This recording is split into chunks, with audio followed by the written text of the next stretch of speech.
आज हमारे साथ एक ऐसी शख्सियत मौजूद हैं जिनको आप अक्सर मोबाइल और टेलीविज़न पर देखा करते हैं।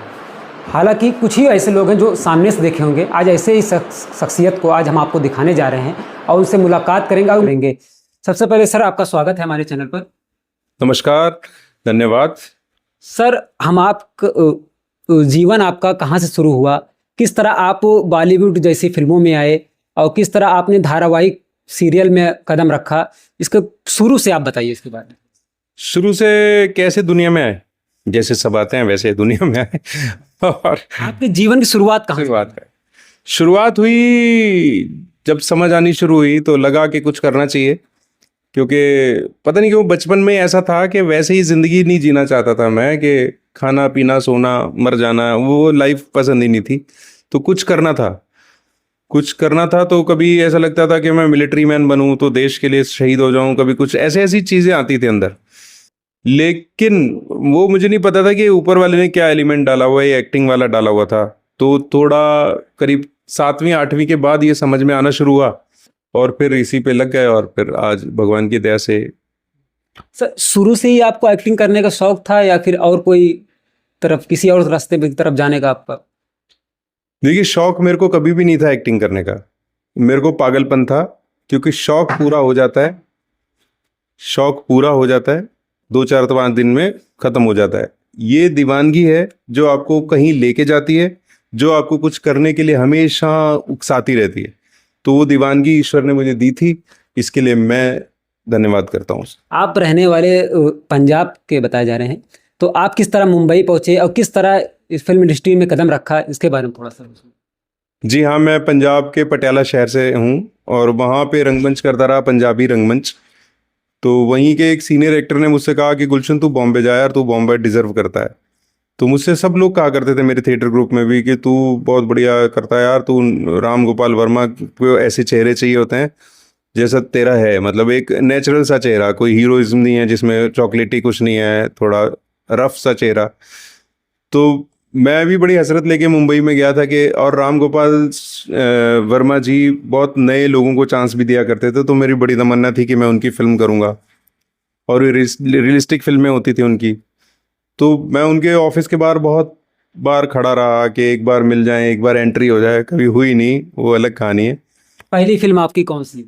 पहली फिल्म मेरी फिल्म के, मैं वांटेड में था पहला, एक छोटा सा एक कैरेक्टर, आईपीएस ऑफिसर का रोल था वो। जब गोविंद नामदेव मुंबई में ट्रांसफ़र होता है उनका, और मुंबई अटैक के बारे में मैं बताता हूँ। आईपीएस ऑफिसर, पूरी एक मीटिंग होती है, बहुत सारे बैठे हुए हैं, तो वो वाला था मेरा, एक ही सीन था उसमें। हमको लग रहा है पुलिस की वर्दी आपको वहीं से ही जम गई, तभी आपने उसके बाद जो भी ज़्यादातर आपने धारावाहिक में जो काम किया उसमें भी पुलिस की वर्दी ही अपनाया। बस ये मेरे पे जम गई वाली नहीं होती, ईश्वर ने आपको जैसा बनाया, मेरा स्ट्रक्चर, मेरी शक्ल, वो किसी भी वर्दी वाले उसके लिए सूट करती है। मैं मिलिट्री रहा, पुलिस रहा, बहुत सारे ऐसे कैरेक्टर जो यूनिफॉर्म में, मैंने सिक्योरिटी गार्ड के भी बहुत रोल किए थे शुरू में।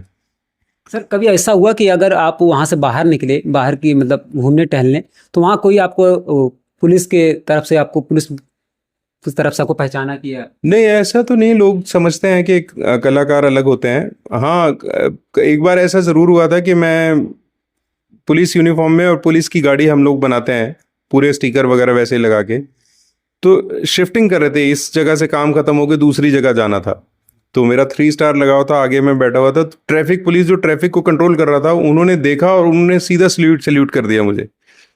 उनको लगा मैं रियल हूँ। तो मुझे खैर शर्म आई, क्योंकि वो लोग असली हीरो हैं भाई, हम लोग तो नाटक करने वाले लोग हैं। उसके बाद आपने कुछ ही फिल्मों के बाद एक क्राइम पेट्रोल, जो मनचाहो लोगों का बहुत ही पसंद, जो सच्ची घटनाओं पे आधारित एक धारावाहिक है, उसमें भी सर का रोल है। और उसमें किस तरह से आपका रोल, क्या शुरुआत में कैसे हुआ, फिर आगे किस तरह से हुआ? बस वहाँ एक फिल्म के लिए मैंने ऑडिशन दिया था, अतिथि तुम कब जाओगे। उसमें रावण के किरदार में था मैं। तो उसमें जो कास्टिंग डायरेक्टर थे वो क्राइम पेट्रोल की कास्टिंग के लिए चले गए। तो उन्होंने ऑडिशन में मुझे देख लिया था कि मैं थोड़ा ठीक कर लेता हूँ, तो फिर उन लोगों ने मुझे क्राइम पेट्रोल के लिए बुलाया। तो एक ऑडिशन मैंने दिया था 2009 में। बस फिर उसके बाद मैंने कितने साल तक किया, लगभग कितने साल सर? 10 साल तो मैंने किया क्राइम 10 साल। पेट्रोल। अभी फिलहाल क्या है? अभी फिलहाल यूनिक फाउंडेशन का उसके लिए आया हूँ सुल्तानपुर में। सर जो आपके जो फैन वगैरह हैं वो फिर से आपको नहीं देखना चाहते, किसी में ऐसा कोई आपके पास मैसेज या आप कहीं आपको? देखो अभी क्या, सोशल मीडिया से सब लोग जुड़े तो रहते हैं, तो मगर मेरे पास उतना टाइम नहीं रहता कि मैं उन सब के मैसेजेस चेक करूं। हाँ, बहुत जहाँ मिलते हैं लोग बड़ा प्यार देते हैं, इसका मतलब चाहते हैं सब। बाकी ईश्वर के हाथ में, अब मैं और कहाँ नजर आऊंगा उनको।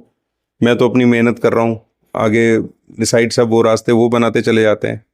कुछ अच्छा ही देखेंगे और बढ़िया करेंगे कुछ और। आगे का कुछ है आपका एम? आगे का हमारी लाइन में हर रोज कुछ नया है, तो कुछ ना कुछ जरूर होगा और बहुत अच्छा होगा। आप लोग भी आशीर्वाद बनाए रखिएगा।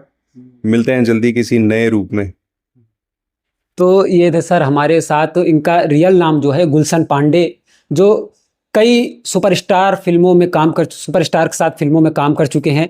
और क्राइम पेट्रोल जो सच्ची घटनाओं पर आधारित एक धारावाहिक आता है, उसमें भी इनका एक अहम रोल था। आप सब देखे होंगे अपने मोबाइल और टेलीविज़न पर। अब ये इन्होंने अभी कहा जैसे कि एक नए रूप में फिर से आने वाले हैं, तो इसका इंतज़ार रहेगा इनके फैंस को। इसी के साथ बने रहें और देखते रहें हमारे साथ। मोहम्मद काशिफ, सुल्तानपुर।